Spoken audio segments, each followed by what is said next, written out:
여호와가 복을 주시기를 원합니다. 저도 원합니다. 우리 성도님들이 우리 여호와 하나님께서 주시는 복을 온전히 누리시기를 간절히 원합니다. 할렐루야. 오늘날 이 시대에 굉장히 중요하다라고, 굉장히 큰 미덕이다라고 강조되는 것이 있다면 제 생각에는 속도와 성과가 아닌가 싶습니다. 이 시대의 속도와 성과가 미덕이라고 말하고 있지 않나 싶습니다. 요즘 뉴스만 켜면 다 SK 하이닉스, 다 삼성전자 얘기 많이 나오더라고요. 왜 그런 얘기가 많이 나올까요? 성과가 있으니까. 그죠? 어마어마한 성과가 있으니 사람들이 그 성과에 환호하는 것입니다. 맞습니다. 세상은요, 성과와 속도에 환호합니다. 뭐 그런 세상 속에 살고 있어요. 그래서 그런지 우리도 왠지 모르게 더 빠르게 더 무언가를 해내야 된다라는 묘한 압박이 우리 안에, 우리의 삶에 놓여져 있게 되지 않나라는 생각을 해보게 됩니다. 그렇게 세상은 우리를 성과와 속도라는 압박으로 우리를 지배하고 있는 것은 아닌가라는 고민이 들었습니다. 세계적인 과학 학술지죠. 사이언스라고 하는 학술지에 2014년 7월에 올라온 실험의 결과입니다. 이 실험은 미국 버지니아 대학교의 심리학자 티모시 윌슨 교수 연구팀과 하버드 대학교 연구진이 공동으로 진행한 실험이라고 합니다. 왜 이렇게 날짜와 대상을 정확하게 이야기하느냐? 네, 팩트 체크를 해드리는 겁니다. 왜냐하면 이 실험의 결과가 저도 진짜 이런 일이 있었어? 이랬어? 라고 약간 퀘스천 마크가 들 정도의 내용이었기 때문에 실제로 이런 결과가 나왔습니다라고 배경을 정확하게 설명하는 겁니다. 연구진들은 이제 참가자들을 이렇게 모았어요. 어떤 심리학 연구를 할 건데 참가자들을 모읍니다. 라고 참가자들을 모았습니다. 그 참가자들에게 모두에게 어떤 전기 충격을 이렇게 경험하게 한 거예요. 이 전기 충격을 경험하고 이 전기 충격을 경험한 이 참가자 전원에게 물어봤어요. 만약에 내가 돈을 지불해서라도 이 전기 충격의 경험을 안 할 수 있다면 지불이라도 해서라도 이 경험을 안 하고 싶을 만큼의 불쾌한 경험이었나요?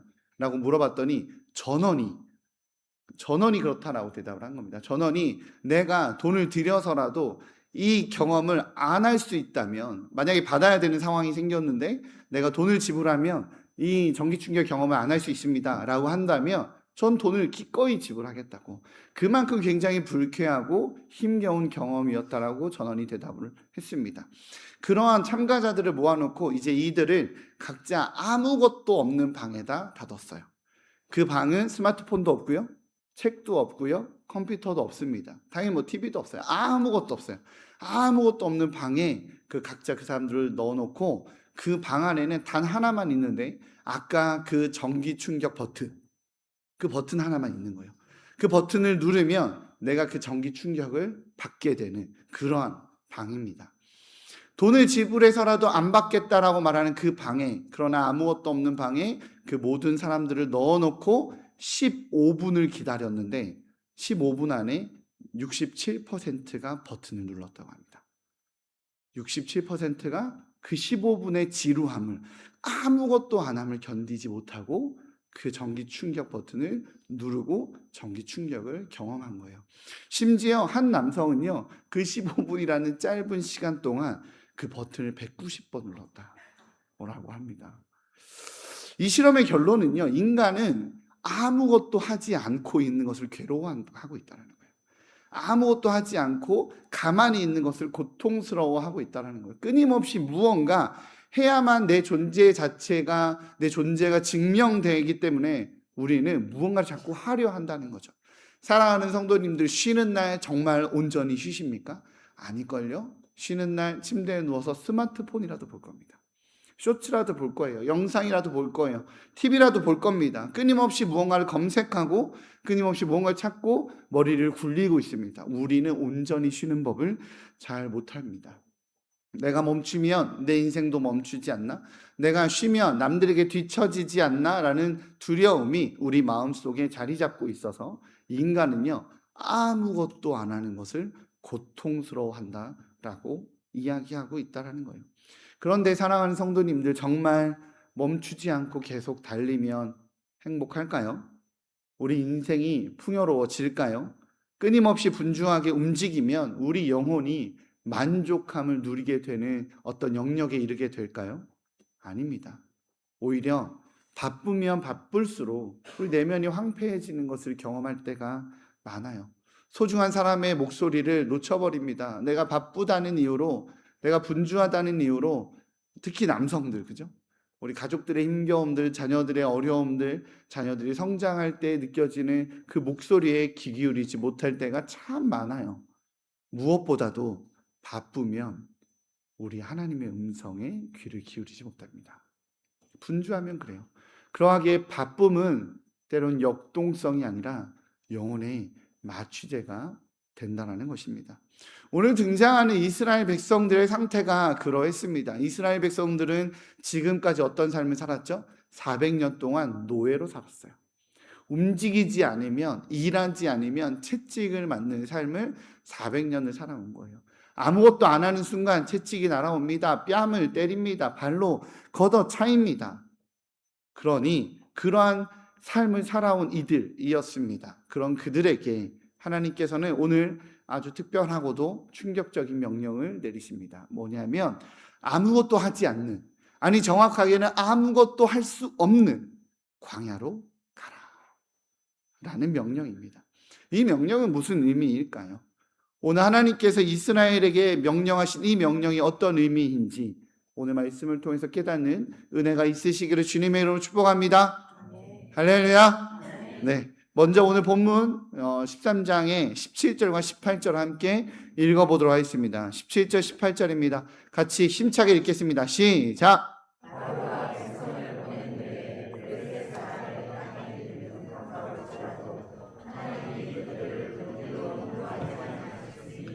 이는 하나님이 말씀하시기를 이 백성이 전쟁을 하게 되면 마음을 돌이켜 애굽으로 돌아갈까 하셨습니다. 그러므로 하나님이 홍해의 광야 길로 돌려 백성을 인도하심에 이스라엘 자손이 애굽 땅에서 대열을 지어 나올 때에. 아멘. 오늘 말씀에서 주목하고자 하는 한 단어가 있다면 그것은 가까울지라도예요. 가까울지라도. 지도를 보면 애굽에서 이스라엘 백성들이 노예로 있었던 애굽에서 가나안까지에는 이 지중해 연안에 쭉 깔려 있는 도로가 있습니다. 이 도로가 아주 편하고 빠른 지름길이에요. 성경은 이 길을 뭐라고 표현하냐면 블레셋 사람의 길이라고 표현합니다. 이 길로 가면 장정의 걸음으로는 한 일주일이면 가나안에 도착합니다. 어른들과 어린아이들을 포함해서 이동하는 시간이 오래 걸려도 보름이면 도착합니다. 그러면 적과 꿀이 흐르는 가나안 땅에 도착을 해요. 근데 이스라엘 백성들 애굽을 나와서 가나안으로 들어가는데 얼마 걸렸죠? 40년이 걸렸어요. 이 짧고 가까운 길이 있는데 하나님이 그 길을 인도하지 않으신 거예요. 남자 발걸음 보름, 여자와 어린아이들 포함해서 일주일, 여자와 어린아이들 포함해서 보름이면 갈 수 있는 그 길이 있었음에도 불구하고 심지어 이 길은요 무역 길이었기 때문에 길이 도로가 잘라져 있었어요. 무역 물품을 옮겨야 되니까. 그리고 무역 길이니까 치안도 잘 되어 있어서 강도와 도적을 만날 일도 없었습니다. 그리고 다시 말씀드리지만 그 길이 짧았기 때문에 가나안으로 들어가는 그 시간이 굉장히 빠르게 해결이 됩니다. 그런데 우리 주님은 그 좋아 보이는 길, 그 빠른 길, 그 간단한 길, 그 길로 인도하지 않으세요. 그리고 어디로 가라고 하세요? 광야로. 훨씬 험하고 물도 없고 양식도 없고 훨씬 먼 길인 광야길로 이스라엘 백성들을 인도하십니다. 그렇다면 하나님은 왜 짧은 해안길로 인도하지 않고 왜 블레셋의 길로 인도하지 않고 광야로 인도하셨을까요? 성경은 그 이유를 일단은 우선적으로 하는 설명은 전쟁을 경험하지 않게 하기 위해서라고 밝힙니다. 그 해안길은 블레셋 땅의 지중해 해안길이기 때문에 블레셋에 성벽들이 있었고 블레셋에 군사들이 주둔하고 있었어요. 그들은 굉장히 강력했고 굉장히 호전적이었습니다. 400년간 노예로 있었기 때문에 이스라엘 백성들은 전쟁을 해본 경험이 없어요. 전투를 치러본 경험이 없습니다. 당연히 무기를 잡아본 경험도 없고요. 군사력도 없었습니다. 그런 그들이 당장 눈앞에 빠르고 당장 눈앞에 잘 닦여진 길이 있으니 이 길이 좋아 보이니 이 길로 가자라고 해서 그 길에 들어섰다라면 아마 호전적이고 강력한 군대를 지니고 있는 블레셋에게 모든 물품들이 약탈당하고 남자들은 죽임을 당하고 여성들과 아이들은 아마 잡혀갔을 겁니다. 그 전쟁을 겪는 순간, 물론 하나님이 도우시겠지만 그 전쟁을 아직 훈련되지 않은 상태에서 겪는 순간 이스라엘 백성들은 뭐라고 할 것을 뻔히 알았기 때문에, 우리 성경 같이 읽었는데 뭐라고 할 거라고요? 애굽으로 돌아가자. 애굽으로 돌아가자라고 그 마음이 꺾여서 애굽으로 돌아가겠다라고, 약속의 땅 필요 없다고, 나는 노예로 살겠다고, 자유보다 나는 노예가 좋다라고 돌아가는 선택을 했을 거기 때문에 우리 하나님께서 그들의 연약함을, 이스라엘 백성들의 연약함을 너무나도 잘 알고 있어서 그 길로 인도하지 않으십니다. 그들의 몸은 애굽을 빠져나왔지만 그들의 영혼과 정신은 여전히 어린아이 같아서 노예의 근성을 평생 갖고 있었기 때문에 그들이 어떤 선택을 할지 우리 주님이 알고 계셨기에 광야의 길로 인도하신 겁니다.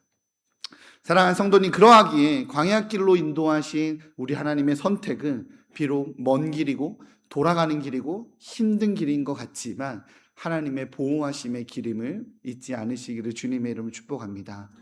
빠른 길이, 눈에 보이는 길이 안전한 길이 아니라 돌아가더라도 주님이 인도하시는 길이 안전한 길임을 믿으시기를 다시 한번 주님의 이름으로 축복합니다. 그러면 그 힘든 길, 광야길, 아무것도 안 보이고 먹을 것도 없고 낮에는 뜨겁고 밤에는 추운 그 광야길에 우리 주님은 이스라엘 백성들 인도하셔 놓고 알아서 살아남아라, 내가 너희들의 안전을 위해 인도했으니 알아서 살아남아라 라고 하셨나요? 그건 아니에요. 우리 주님께서 힘든 길로 인도하셨기 때문에 이스라엘 백성들을 돌보십니다.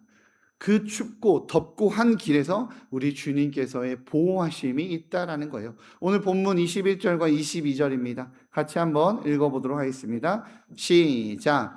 여호와께서 그들 앞에 가시며 구름 기둥으로 그들의 길을 인도하시고 밤에는 불 기둥을 그들에게 비추사 낮이나 밤이나 진행하게 하시니 낮에는 구름 기둥, 밤에는 불 기둥이 백성들 앞에서 떠나지 아니하니라. 아멘. 만약 지름길인 블레셋 길로 갔다라면 눈앞에 깔려진 이 도로길을 보고 우리가 어느 길로 가야 되는지 알겠습니다. 어느 방향으로 가야 되는지 알겠습니다라고 눈앞에 쫙 놓여진 그 도로와 그 길을 바라보며 걸어갔을 겁니다. 즉 어디로 가야 되는지 내가 안다라고 내 힘으로 갔을 거예요. 그러니 하나님의 인도하심과 하나님의 이끄심에 집중하는 것이 아니라 내가 아는 길을 걸어갔겠죠. 그러나 광야길은 어떻죠? 사방이 뚫려 있습니다. 길이 없어요. 사방이 뚫려 있기 때문에 광야길에 들어서면 이게 앞으로 가야 될지 오른쪽으로 가야 될지 왼쪽으로 가야 될지 돌아서 가야 될지 아무것도 알 수 없어요.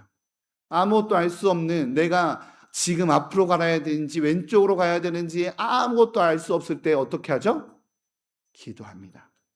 제가 아프간 선교를 갔을 때, 아프간 선교 가면 에포라는 걸 하잖아요. 우리 에포 많이들 해보셨을 텐데, 에포를 가면 뭐 하죠?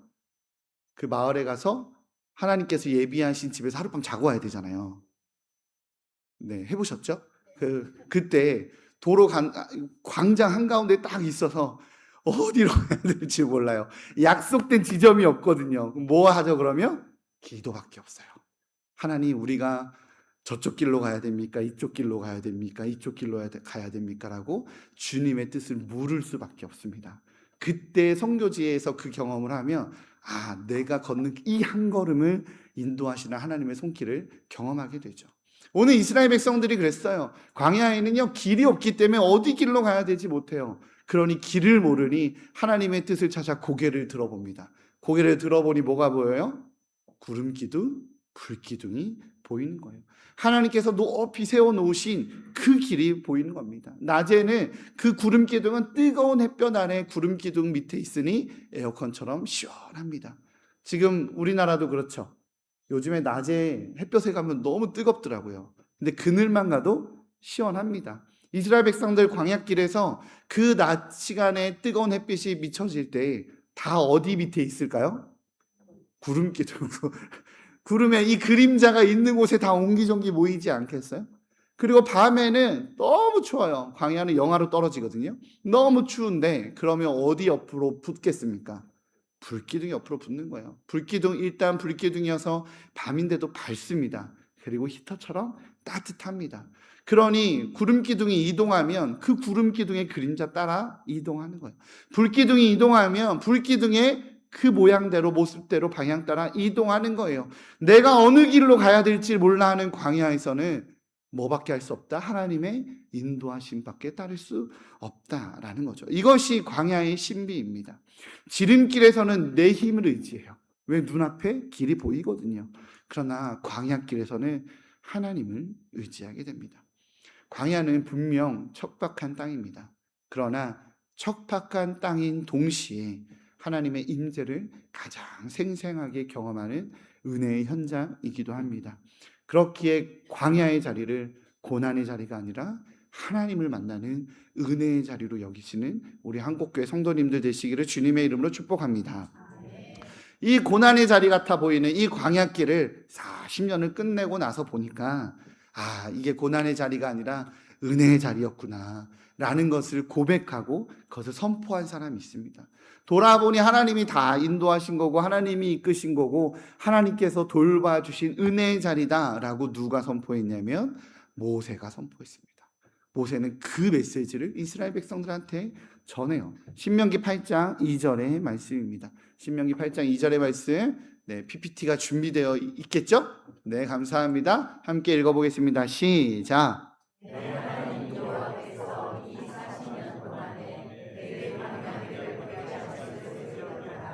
이는 너를 낮추시며 너를 시험하사 내 마음이 어떠한지 그 명령을 지키는지 지키지 않는지 알려 하심이라. 아멘. 모세는요, 걷게 하신 것을 기억하라 라고 말합니다. 맞습니다. 광야는 우연히 헤매다 만난 장소가 아니라 하나님이 의도적으로 걷게 하신 길입니다.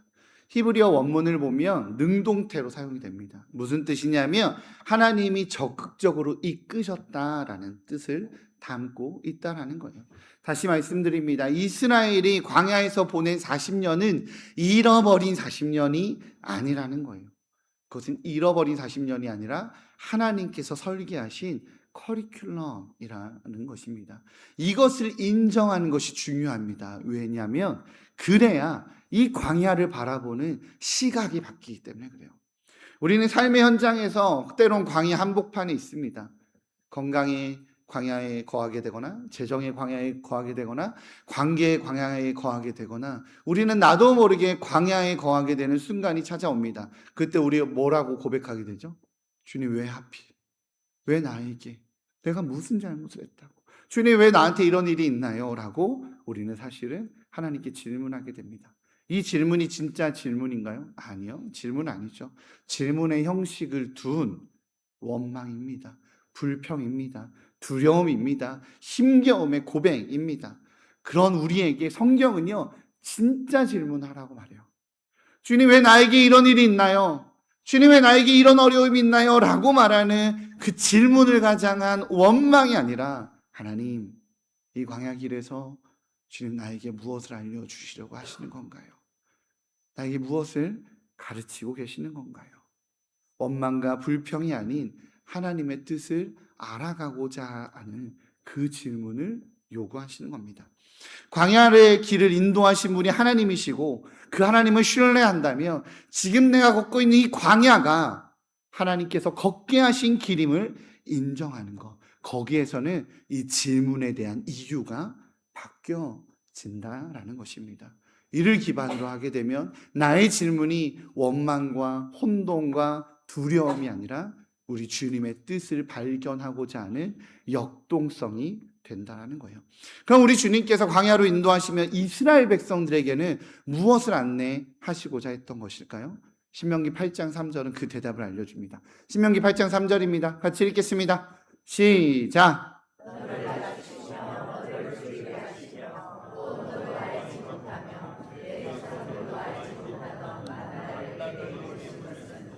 사람이 떡으로만 사는 것이 아니요 여호와의 입에서 나오는 모든 말씀으로 사는 줄을 내가 알게 하려 하심이라. 아멘. 우리 주님이 뭘 알게 하려 하셨을까요? 김성희 목사가 PPT를 띄울 때는 꼭 티를 내려고 합니다. 그죠? 그죠? 뭐 좀 중요한 단어의 색깔을 빨간색으로 바꿔요. 그죠? 우리 주님은 뭘 알게 하려 하신 걸까요? 만나예요. 만나. 만나는요, 애굽에 없었어요. 애굽은 나일강이 있었고 풍요로운 풍작물이 있었지만 그곳에 만나는 없었습니다. 그리고 가나안 땅에 들어서도 하나님이 여기까지 만나로 매일 먹이셨지만 가나안 땅에 들어서니까 만나가 사라져요. 여호수아 5장 12절의 말씀입니다. 같이 읽겠습니다. 여호수아 5장 12절 시작. 또 그 땅에 솟아난 물을 먹은 다음 날에 만나가 그쳤으니 이스라엘 사람들이 다시는 만나를 얻지 못하였고 그의 가나안 땅의 소출을 먹었더라. 아멘. 만나는요, 광야에서만 얻을 수 있는 거예요. 하나님께서 이스라엘 백성들을 가나안 땅으로 인도했지만 그곳에는 만나가 없었어요. 스스로 소출을 낼 수 있는 가나안 땅에 도착하자 만나의 공급이 끊겨진 겁니다. 그러니까 만나는 어디에서만 경험할 수 있는 거예요? 광야에서만 경험할 수 있는 거예요. 애굽은 어떤 땅입니까? 내가 수고하고 애써도 세상이 주는 것만 먹는 그런 세상이죠. 그죠?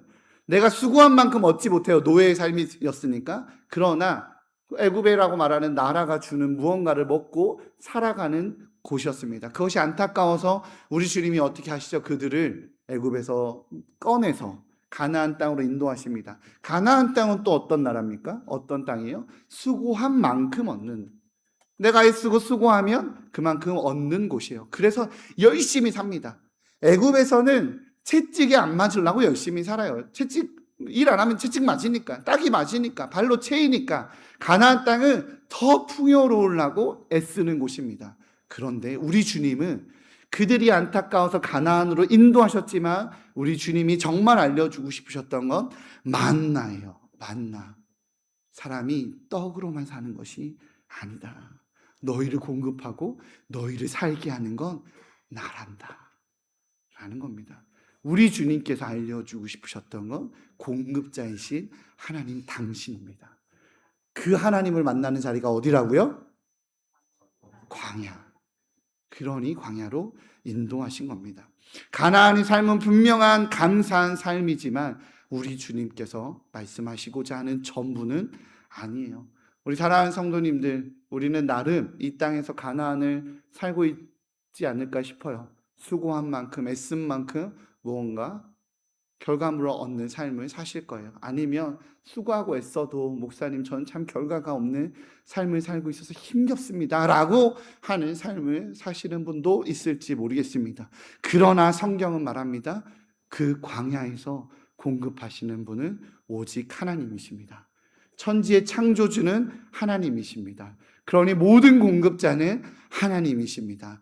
그러니 내 힘, 내 수고, 내 애씀 의지하지 아니하고 하나님 의지하는 그 광야의 은혜를 놓치지 않는 우리 한국교회 성도님들 되시기를 주님의 이름으로 축복합니다. 이것이 광야의 역설이에요.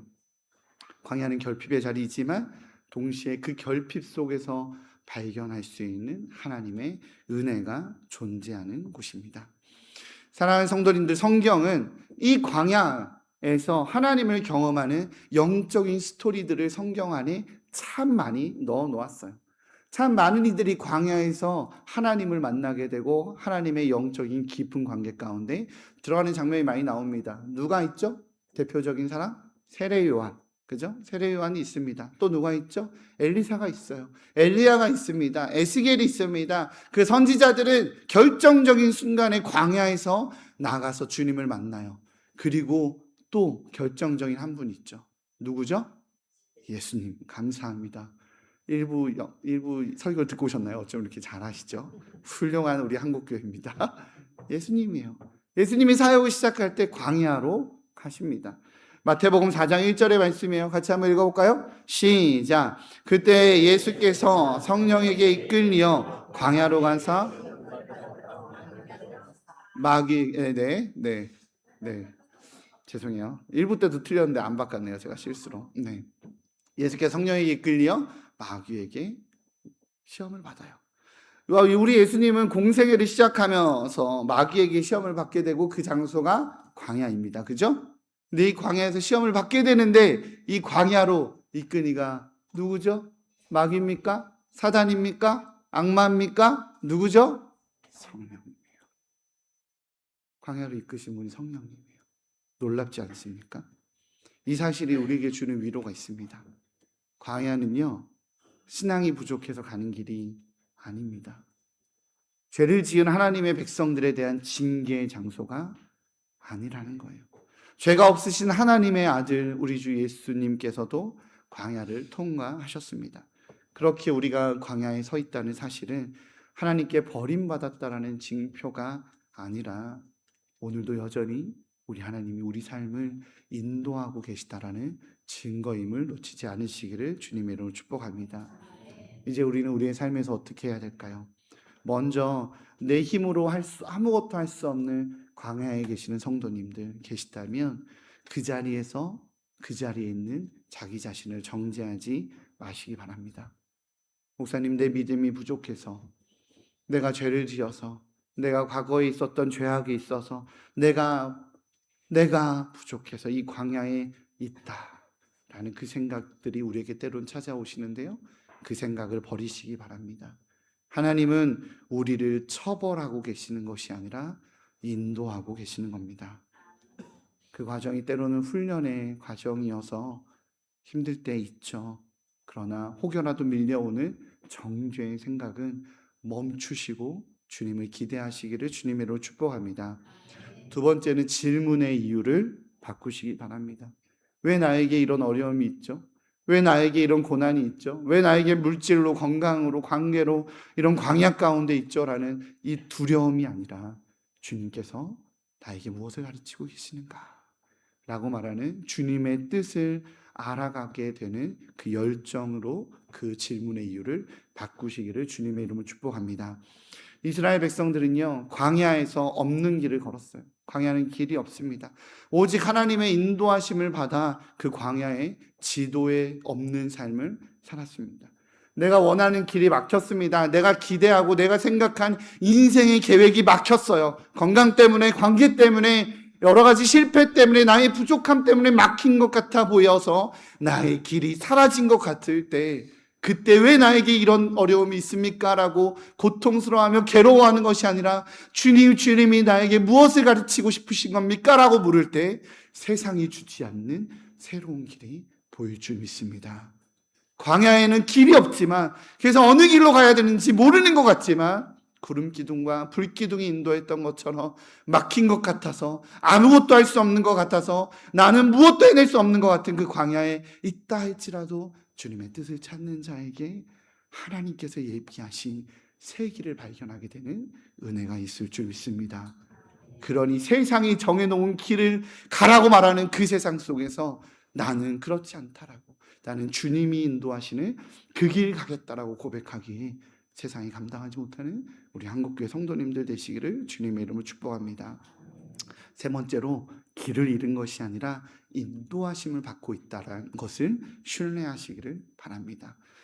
빠른 길, 쉬운 길이 막히는 것은 실패가 아닙니다. 이스라엘 백성들은 가나안으로 갈 수 있는 빠른 길이 있었어요. 해안길. 그러나 그 길이 막힌 것은 실패가 아니라 보호입니다.